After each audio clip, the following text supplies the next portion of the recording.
तो हम इस सॉल्यूशन को हम कैरी ऑन करेंगे कि सॉल्यूशंस हैं क्या, और अगर इन सॉल्यूशंस के अंदर जानदार वर्क करें या जो हैं ऑर्गेनिजम्स जो हैं वर्क करें तो किस तरीके से कर सकते हैं। सॉल्यूशन या इन्वायरमेंट की हम बात करते हैं क्योंकि दो इन्वायरमेंट एक साथ हम ले रहे हैं, एक्सटर्नल इन्वायरमेंट और इंटरनल इन्वायरमेंट जो दोनों साथ ले रहे हैं।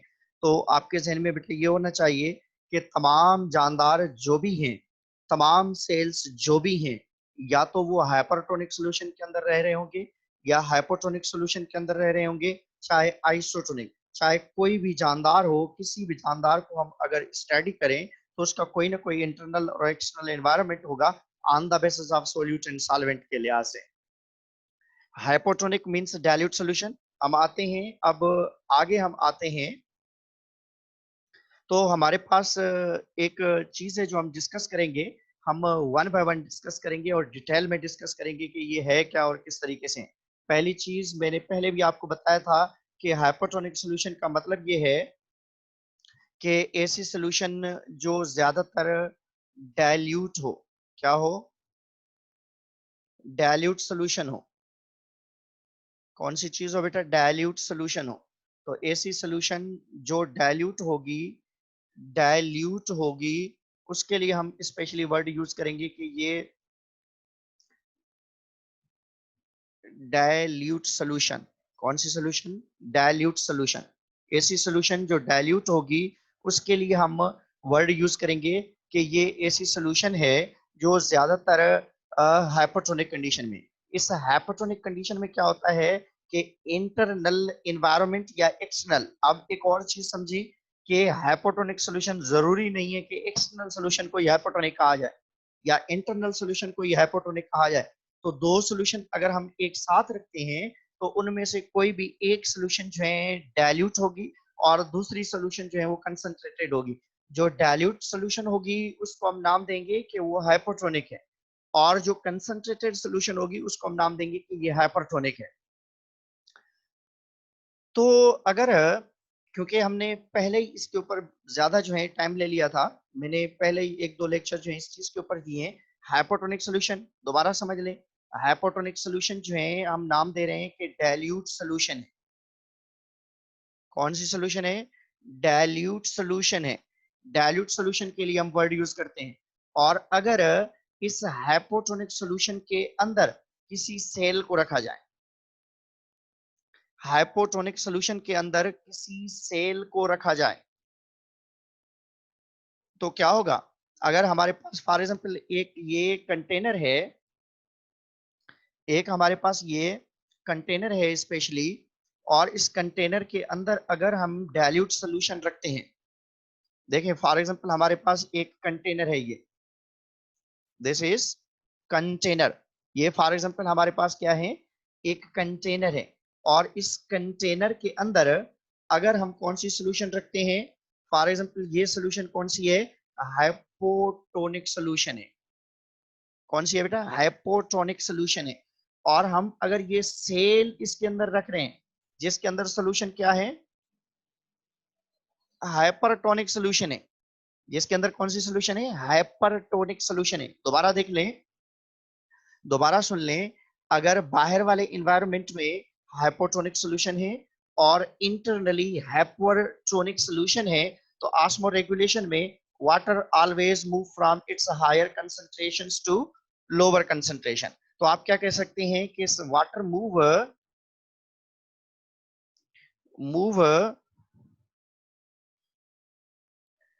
फ्रॉम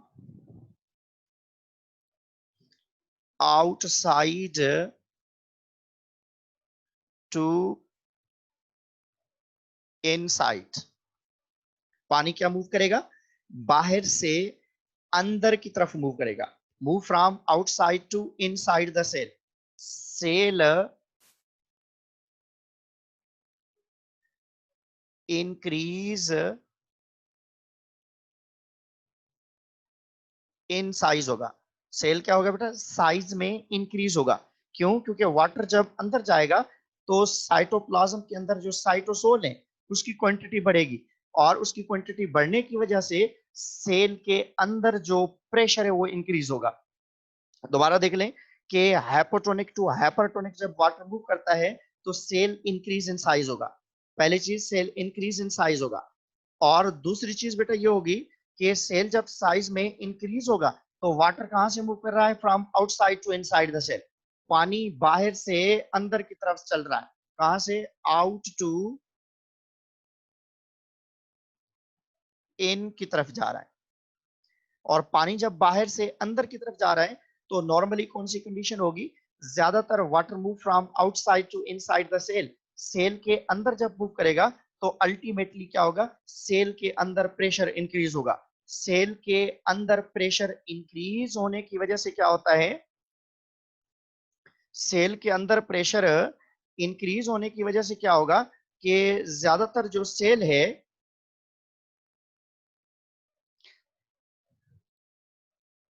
इंक्रीज होने की वजह से क्या होगा कि सेल के अंदर प्रेशर इंक्रीज होगा। जब सेल के अंदर प्रेशर इंक्रीज होगा तो एनिमल सेल बर्स्ट होगा।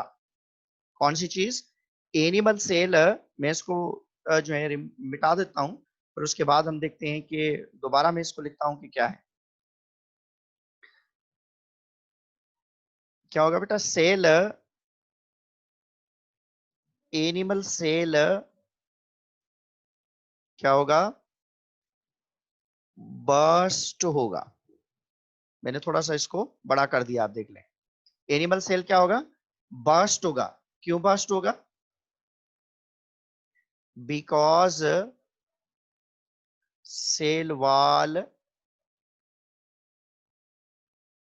एब्सेंट है, इस वजह से। सेल वॉल क्या है, एब्सेंट है, इस वजह से।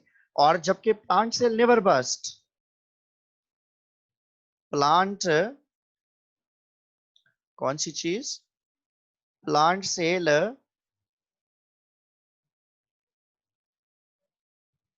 Plant cell never burst, plant cell कभी भी बर्स्ट नहीं होगा। Plant, sorry, plant cell never burst. Plant cell क्यों नहीं बर्स्ट होगा, क्योंकि प्लांट सेल के बाहर सेल वॉल पाई जाती है। प्लांट सेल के बाहर क्या पाई जाती है, सेल वॉल पाई जाती है। Plant cell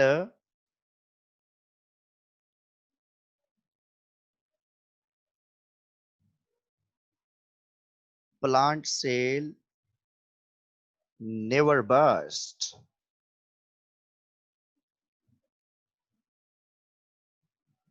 cell wall present होती है, क्या होती है इनमें, सेल वॉल प्रेजेंट होती है। Water always move from outside to inside the cell. पानी कहां जाएगा, बाहर से अंदर की तरफ जाएगा। और एनिमल सेल के अंदर जब पानी जाएगा, या प्लांट सेल के अंदर जब पानी जाएगा from outside to inside the cell, cell increase in size होगा। सेल इंक्रीज इन साइज होगा। और उसके बाद दूसरी चीज देखें कि एनिमल सेल अगर है तो बर्स्ट हो जाएगा। फिर बच्चों का एक क्वेश्चन होता है कि सर अगर एनिमल सेल बर्स्ट हो जाता है तो हम पानी क्यों पीते हैं। पानी फॉर एग्जांपल हम एक गिलास पानी पिए, हम दो चार तीन गिलास पांच गिलास पानी पी जाते हैं, हम बर्स्ट नहीं होते। क्यों नहीं बर्स्ट होते, बिकॉज ऑफ ऑस्मोरेगुलेशन। हम बेटा ये उस सेल की बात कर रहे हैं जो हमारे पास डेड एनवायरनमेंट में अवेलेबल हो। फॉर एग्जाम्पल आप बॉडी का सेल, ब्लड सेल जो है आप लें और पानी के अंदर डाल दें, तब ये प्रोसेस हो सकेगा। अगर आपकी बॉडी के अंदर किडनी फेल हो चुकी है तब ये प्रोसेस हो सकेगा।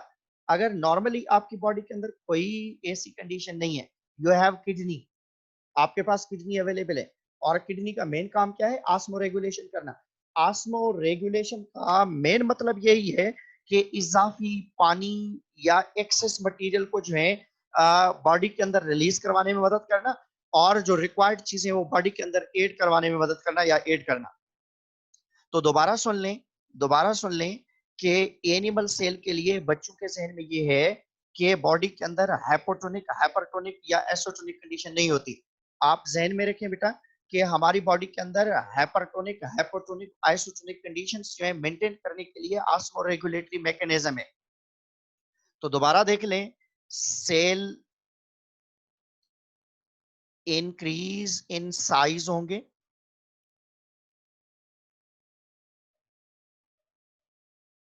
कब? जब सेल हाइपोटोनिक सॉल्यूशन के अंदर रखा जाएगा। सेल क्या हो जाएगा? स्वेल हो जाएगा, और वी कैन से टर्जिड होगा। सेल क्या होगा? स्वेल होगा। स्वेल का मतलब है फूल जाएगा। टर्जिड का मतलब ये होता है कि सेल के अंदर टर्गर प्रेशर इंक्रीज हो जाएगा। क्या? Turgor turgor pressure. Turgor pressure क्या है? सेल के अंदर जो साइटोसोल या साइटोप्लाज्म का प्रेशर है, क्या हम कहते हैं? Hydro hydrostatic pressure of cytoplasm, or we can say water on cell wall, या we can say the membrane। दोबारा सुन लें, सेल जब पानी के अंदर रखा जाएगा या एसी सॉल्यूशन के अंदर रखा जाएगा, जिसको आप नाम दे रहे हैं कि वो हाइपोटोनिक सॉल्यूशन है, उसके अंदर सेल के अंदर पानी जाएगा, बाहर से अंदर की तरफ पानी जाएगा, और सेल के अंदर पानी का प्रेशर ऐड होने की वजह से हाइड्रोस्टैटिक प्रेशर बढ़ेगा, और उस हाइड्रोस्टैटिक प्रेशर को हम टर्गर प्रेशर कहते हैं। अगर पानी का प्रेशर इंक्रीज होगा तो सेल स्वेल अप हो जाएगा, पानी का प्रेशर डिक्रीज होगा तो सेल क्या हो जाएगा? फ्लैसिड हो जाएगा। या हम कहते हैं कि प्लाज्मोलाइसिस का प्रोसेस हो जाएगा, जो हम हाइपरटोनिक सॉल्यूशन के अंदर डिस्कस करते हैं कि वो किस तरीके से और कैसे है। एनिमल सेल क्यों बस्ट होगा? क्योंकि एनिमल सेल की जो सेल वाल है, सॉरी सेल मेम्ब्रेन है, एनिमल सेल के पास सेल वाल नहीं है, सेल मेम्ब्रेन है, और सेल मेम्ब्रेन हाइड्रोस्टेटिक प्रेशर को बर्दाश्त नहीं कर पाती जब इजाफी हो। ऐसे आप एक छोटा सा एग्जांपल लें, आपके पास एक जो है बैलून है, क्या है बेटा? बैलून है। उस बैलून के अंदर आप हवा भरें, बैलून के अंदर जब हवा भरेंगे तो बैलून की जो लेयर्स हैं, बाहर की जो लेयर है, वो इलास्टिक है। एयर प्रेशर इंक्रीज होने की वजह से वो बढ़ती जाएगी स्लोली एंड ग्रेजुअली। जब एयर का प्रेशर अंदर इंक्रीज हो जाएगा तो अल्टीमेटली वो बर्स्ट हो जाएगी। इस तरीके से अगर आप एक सिलेंडर ले लें, प्लांट सेल का एग्जांपल क्या है कि आपके पास एक सिलेंडर हो, और उस सिलेंडर के अंदर आप हवा भरें, मुंह से हवा भरने की कोशिश करें, थोड़ी देर तक तो आप हवा भर सकते हैं, फिर उसके बाद एक ऐसी कंडीशन आएगी कि आपके एयर प्रेशर से ज्यादा जो है बाहर जो उसकी वाल है वो मजबूत है, तो आप उसको इंक्रीज नहीं कर सकते। तो इस वजह से क्या होता है कि एनिमल सेल जो है जरूरत के मुताबिक जो है क्या होता है, साइज में इंक्रीज होता है। जब अंदर पानी का प्रेशर बढ़ जाता है तो अल्टीमेटली सेल वाल जो है, सेल मेम्ब्रेन जो है वो क्या जाती है? फट जाती है।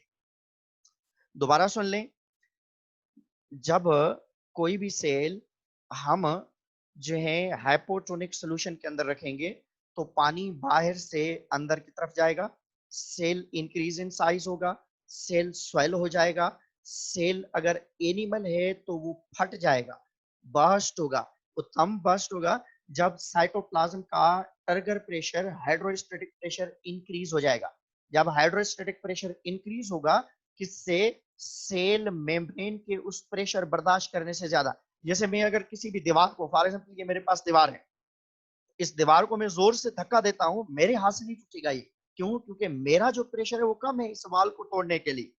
अगर आप बेलडोजर लाएं या आप कोई गाड़ी लाएं, उससे आप ठोक दें इसको, तो क्या होगा कि उस गाड़ी का जो प्रेशर होगा वो ज्यादा होगा इस दीवार के बर्दाश्त करने की कंपैरिजन में। तो इस वजह से जो प्लांट सेल है उसकी सेल वाल ज्यादा प्रेशर बर्दाश्त कर सकती है। इस वजह से हाइड्रोस्टैटिक प्रेशर, जब पानी अंदर जाता है तो उस पानी के टर्गर प्रेशर की जो प्रेशर है उससे ज्यादा वाल को बर्दाश्त करने की एबिलिटी है। ऐसे जैसे सिलेंडर को हवा ज्यादा बर्दाश्त करने की एबिलिटी है, तो इस तरीके से वो फटता नहीं है। क्यों नहीं फटता? हाइड्रोस्टैटिक प्रेशर से जो पानी का प्रेशर है उससे ज्यादा मजबूत है सेल वाल, इस वजह से फटता नहीं है। और जबकि एनिमल सेल हाइड्रोस्टैटिक प्रेशर बढ़ने की वजह से बैलून जैसे उसकी वाल्स होती हैं, उसको एयर प्रेशर बर्दाश्त करने की एबिलिटी नहीं होती, तो ज्यादा हवा भरने की वजह से वो फट जाता है। कभी कभार क्या होता है कि कोई छोटा सा गुब्बारा भी हम बैलून के अंदर हवा भरते हैं, वो फट जाता है। क्यों? क्योंकि उसका जो मटीरियल होता है वो इतना ज्यादा अच्छी क्वालिटी वाला नहीं होता है, इस वजह से। तो दोबारा आप सुन लें, हाइड्रोस्टैटिक प्रेशर हो, चाहे हाइपरटोनिक हो, हाइपोटोनिक हो, आइसोटोनिक हो, आपकी बॉडी के अंदर भी हो सकते हैं, बाहर भी हो सकते हैं। मगर ये सेल बर्स्ट होने की जो हम बात कर रहे हैं, ये हम तब कर रहे हैं जब आपकी किडनी काम नहीं करेगी, या आपकी बॉडी वर्क नहीं करेगी, या डेड बॉडी होगी। मीन्स फॉर एग्जाम्पल ह्यूमन, अगर आप पानी के अंदर ऐसे सारा दिन डुबकियां लगाते रहे तो आप स्वेलअप नहीं होंगे। आप पानी के अंदर सारे दिन डुबकियां लगाते रहें तो आप स्वेल अप नहीं होंगे। हालांकि बाहर वाला जो इन्वायरमेंट है वो क्या है, हाइपोटोनिक है, और आपकी बॉडी के अंदरूनी इन्वायरमेंट हाइपरटोनिक है। मगर आप उस दौरान भी कुछ भी नहीं कर सकते। क्यों? क्योंकि आपके पास एक लेयर प्रोटेक्टिंग अवेलेबल है। तो इस वजह से आप भले पानी भी पी लें तो भी आपको कुछ भी नहीं होगा। मगर जब आप देखें बेटा, एक डेड बॉडी होती है, कोई भी जानदार, आप dead body, human dead body, या कोई भी जानदार उसकी डेड बॉडी आप लें और उस डेड बॉडी को आप पानी के अंदर डालें, तो आप देखेंगे कि पहले वो फूल जाएगा, इसे फूलने के बाद फटना शुरू हो जाएगा।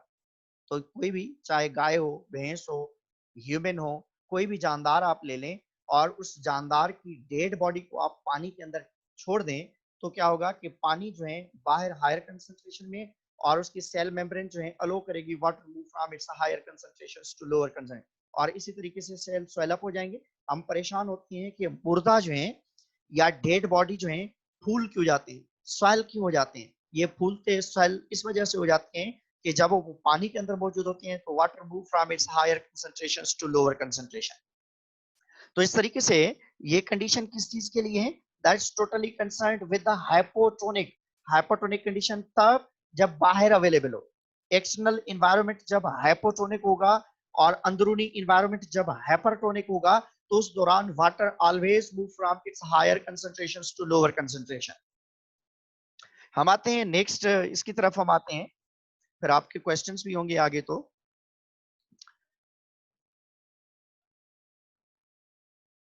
बेटा हम आगे आते हैं, तो नेक्स्ट हमारे पास क्या है, हाइपरटोनिक कंडीशन है। क्या कंडीशन है? हाइपरटोनिक कंडीशन है। मींस जो बैरूनी इन्वायरमेंट है, ये वाला जो इन्वायरमेंट है, ये मैं दिखा रहा हूं जो आपको, ये क्या है,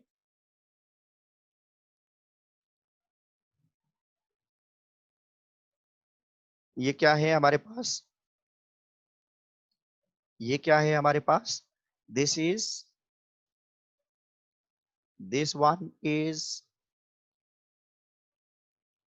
hypertonic, this one is hypertonic. Juhi Mujahid, you are kicked from the class.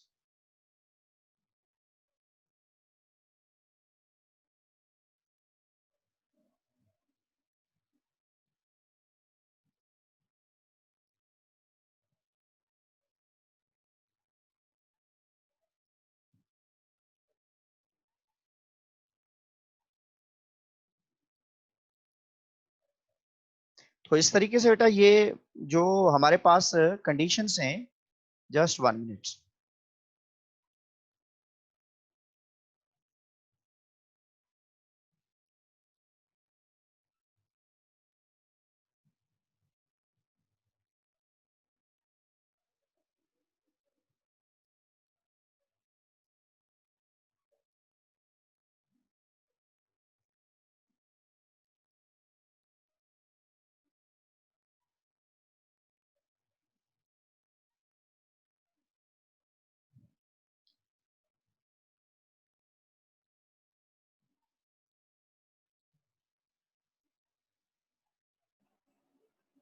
जी, अस्सलाम वालेकुम सर। सर वालेकुम एक्चुअली सलाम। वो गलती से हाथ लग गया था। नहीं, मैं किक कर रहा हूँ, आपको रिमूव कर रहा हूँ क्लास से। नो नो सर, मेरा हाथ लग गया था, वरना मैं ऐसा नहीं करती। चले ठीक है, छोड़ रहा हूँ आपको। या सॉरी सर। तो इस तरीके से ये कुछ कंडीशंस हैं,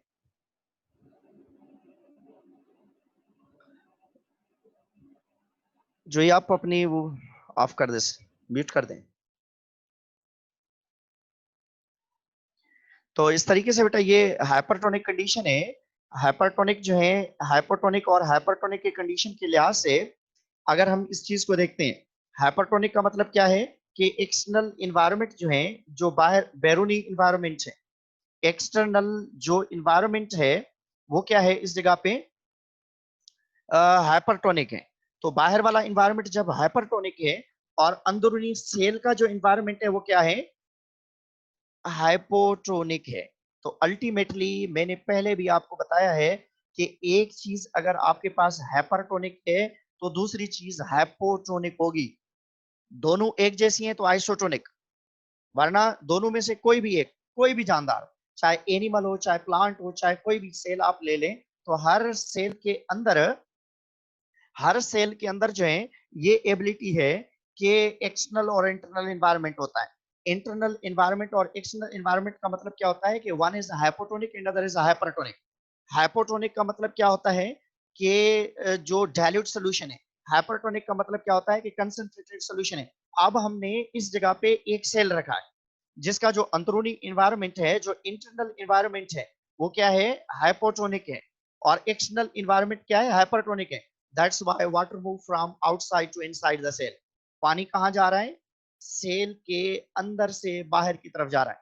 जब पानी सेल के अंदर से बाहर की तरफ जाएगा तो ultimately cell decrease in size होगा। सेल क्या होगा, डिक्रीज इन साइज होगा।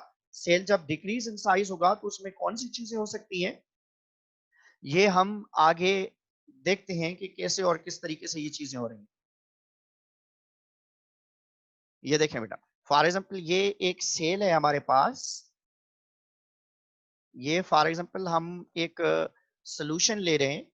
फॉर एग्जांपल ये एक सोल्यूशन है हमारे पास और इसको हम नाम देते हैं कि ये है हाइपरटोनिक। क्या है ये, हाइपरटोनिक है ये।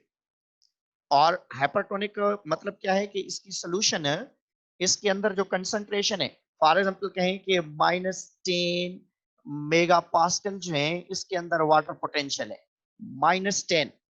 और उसके बाद ये जो सेल हमने लिया है इसके पास क्या है, -2 मेगा पास्कल वाटर पोटेंशियल है। क्या है, -2 मेगा पास्कल वाटर पोटेंशियल है। तो इस वजह से इसको हम नाम देते हैं कि ये हाइपोटोनिक है। तो इस वजह से water move from inside to outside the cell. पानी कहां जाएगा, अंदर से बाहर की तरफ जाएगा। जब पानी अंदर से बाहर की तरफ जाएगा तो सेल डिक्रीज इन साइज होगा। क्या होगा, सेल डिक्रीज इन साइज होगा। और सेल बेटा क्या होगा, फ्लेसिड होगा। सेल क्या होगा, डिक्रीज इन साइज होगा। सेल डिक्रीज इन साइज होगा और उसके बाद जो है सेल फ्लेसिड होगा। फ्लेसिड, फ्लेसिड का मतलब है सुकड़ जाएगा, श्रिंक हो जाएगा। सेल सुकड़ जाएगा, सेल क्या होगा, श्रिंक हो जाएगा, shrink, or we can say flaccid।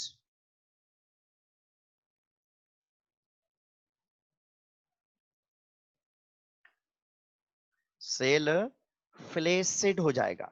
क्या होगा बेटा, फ्लेसिड होगा।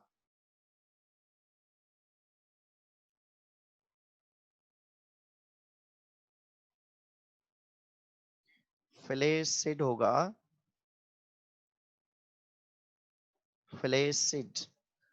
और उसके बाद अगर जो है प्लांट सेल है, कौन सा सेल है, अगर प्लांट सेल है या एनिमल सेल की हम बात करें, दोनों की हम बात करें, तो से प्लांट सेल के अंदर, प्लांट्स के अंदर क्या होता है, एक प्रोसेस होता है जिसको आप नाम देते हैं प्लाज्मोलाइसिस का। किसका आप नाम देते हैं, प्लाज्मोलाइसिस का। Shrinkage of protoplasm, shrinkage, shrinkage of protoplasm के लिए हम वर्ड यूज करते हैं। किसके लिए, श्रिंकेज ऑफ प्रोटोप्लाज्म। कब, इन मिड हॉट डेज में, मिड हॉट डेज में, और वी कैन से कब बेटा, समर में। समर में, जब समर की सीजन होती है और बहुत ज्यादा गर्मी होती है, तो उस दौरान क्या होता है कि सेल के अंदर से पानी बाहर की तरफ निकल रहा होता है, सेल के पत्ते मुरझा जाते हैं। जो सेल के पत्ते मुरझाते हैं उसको नाम देते हैं वेल्टिंग। क्या कहते हैं उसके लिए? वेल्टिंग। वेल्टिंग। वेल्टिंग क्यों होता है? Hydrostatic pressure of cell decrease होता है प्लांट के अंदर मिड हॉट डेज में। दोपहर के टाइम बहुत ज्यादा तेज गर्मी में प्लांट के सेल में से पानी बाहर निकलता है, और वो पानी गर्मी की वजह से क्या होता है, एवापोरेट हो जाता है। और सेल के अंदर पानी कम होने की वजह से सेल के पत्ते क्या हो जाते हैं, मुरझा जाते हैं। तो सेल के पत्ते मुरझाने की वजह से हम क्या कहते हैं कि cell normally decrease in size भी हो जाता है, सेल श्रिंक भी हो जाता है, सेल फ्लैसिड भी हो जाता है। और उसके बाद जो है प्लांट के पत्ते जो है क्या हो जाते हैं, सिकुड़ जाते हैं। और इन प्लांट के पत्ते के सिकुड़ने वाले प्रोसेस को हम नाम देते हैं कि ये वेल्टिंग है। तो ये मिड हॉट डेज में, जब दोपहर की बहुत ज्यादा तेज गर्मी होती है, तो उस दौरान पानी जो है क्या होता है, प्लांट के सेल में से बाहर निकलता है और निकलकर हवा में इवापोरेट हो जाता है टू मेंटेन द टेम्परेचर। इसी कंडीशन में एक और चीज भी आप देखें तो एनिमल में भी होता है। फॉर एग्जाम्पल एक छोटा सा बच्चा है जिसको मोशन होते हैं, तो हम क्यों कहते हैं कि बेटा आपको तो मोशन है, आपका मुंह जो है लटका हुआ है, आपकी बॉडी जो है ज्यादातर लूज है, कमजोर हो रहे हो आप। क्यों? क्योंकि सेल में से पानी बाहर निकल चुका है, इस वजह से ज्यादातर डिहाइड्रेशन हो चुकी है इस वजह से। और डिहाइड्रेशन की वजह से नॉर्मली क्या होता है कि पानी एवापोरेट हो जाता है, सॉरी, पानी बॉडी से जो है रिलीज आउट हो जाता है मोशन की फॉर्म में, वोमिटिंग की फॉर्म में।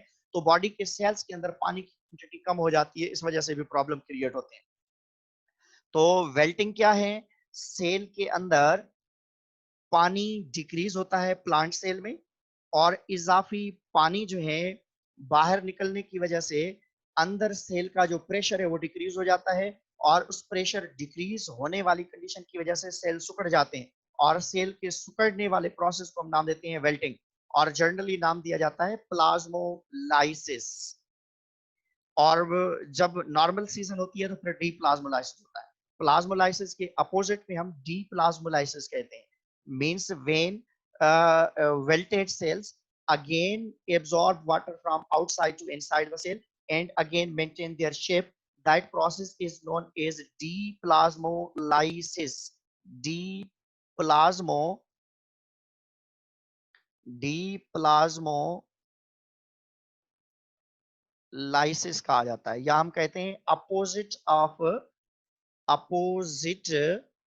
अपोजिट ऑफ प्लाज्मोलाइसिस के लिए भी हम वर्ड यूज करते हैं। डी प्लाज्मोलाइसिस बेटा क्या है? डी प्लाज्मोलाइसिस डी प्लाज्मोलाइसिस अगर हम देखें तो डी प्लाज्मोलाइसिस जो है, डी प्लाज्मोलाइसिस,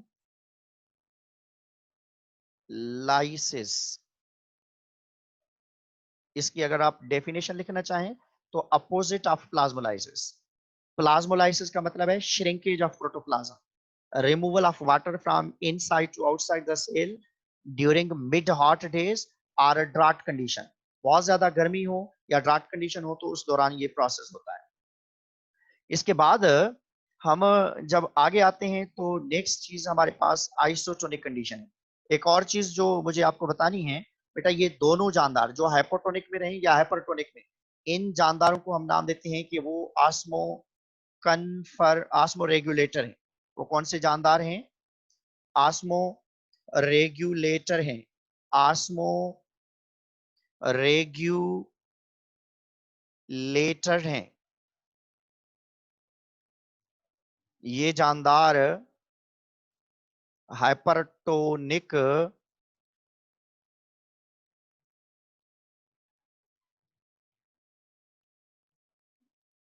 या हाइपोटोनिक कंडीशन में रहेंगे। ऐसे जानदार या हाइपोटोनिक या हाइपरटोनिक, हम तमाम जानदार ऑलमोस्ट ऑर्गेनिजम्स जो आस्मो रेगुलेटर हैं। वो regulate our body temperature, regulate our solute in solvent by the help of osmosis. तो हम ऑस्मोसिस की मदद से इन चीजों को रेगुलेट करते हैं। आगे हम आते हैं तो एक और चीज जो लास्ट में है, मैं क्वेश्चन आपके नेक्स्ट एक बनाता हूँ जो है कॉन्फ्रेंस, तो उसके अंदर आपको ऐड करवाता हूँ और उसके अंदर हम क्वेश्चन लेते हैं। तो इस जगह पे आप देखें आइसोटोनिक, आइसोटोनिक का मतलब क्या है कि इंटरनल और एक्सटर्नल इन्वायरमेंट सेम होगा, एक्सटर्नल और इंटरनल इन्वायरमेंट सेम होगा। इस जगह पे जो कंडीशन है, फॉर एग्जांपल इस जगह पे हमारे पास जो वाटर पोटेंशियल है 2 मेगा पास्कल वाटर पोटेंशियल है फॉर एग्जांपल, और अंदर जो पानी है उसके पास भी क्या है 2 मेगा पास्कल वाटर पोटेंशियल है। तो पानी थोड़ा सा अंदर जाएगा, थोड़ा सा बाहर निकलेगा, और इस कंडीशन इक्विलिब्रियम वाली कंडीशन को हम नाम देते हैं कि ये आस्मो कन्फर्मर है। कौन सी चीज है बेटा? आस्मो कन्फर्मर्स हैं, आस्मो कन्फर्मर्स हैं। कौन से जानदार हैं हमारे पास? प्रोटोजोन्स हैं। कौन से जानदार? मेरीन वाटर प्रोटोजोन्स हैं, मेरीन वाटर प्रोटोजोन्स हैं। और दूसरी कौन सी एक ऑर्गेनिज्म है? वो है हेग फिश। कौन से जानदार हैं? मेरीन वाटर प्रोटोजोन्स हैं और हेग फिश। ये ऐसे जानदार हैं जो